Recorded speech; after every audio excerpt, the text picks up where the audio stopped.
Kecil tak berarti lemah.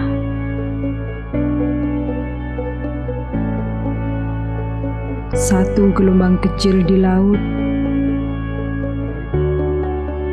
selalu berkembang menjadi arus yang besar. Dengan satu usaha kecil, kita menanam kebaikan.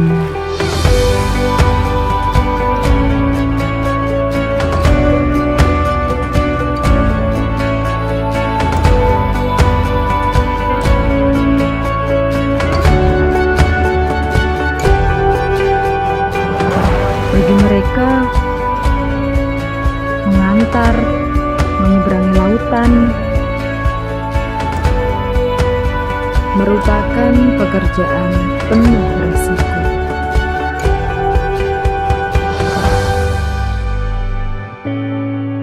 Yang memberi pilihan,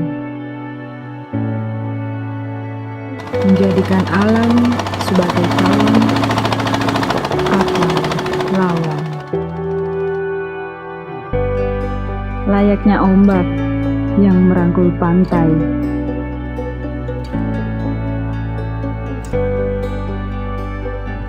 alam selalu memberi tawa di setiap sentuhannya.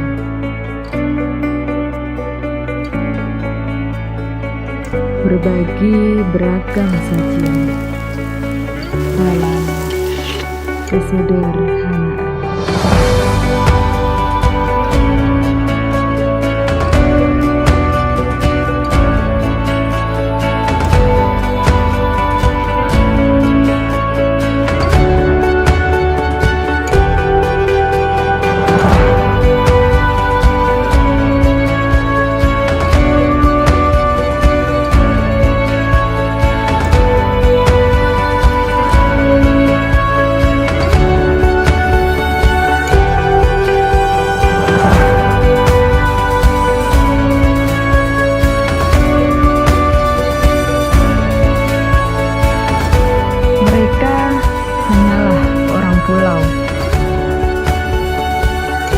Namun di sana memberi senyuman.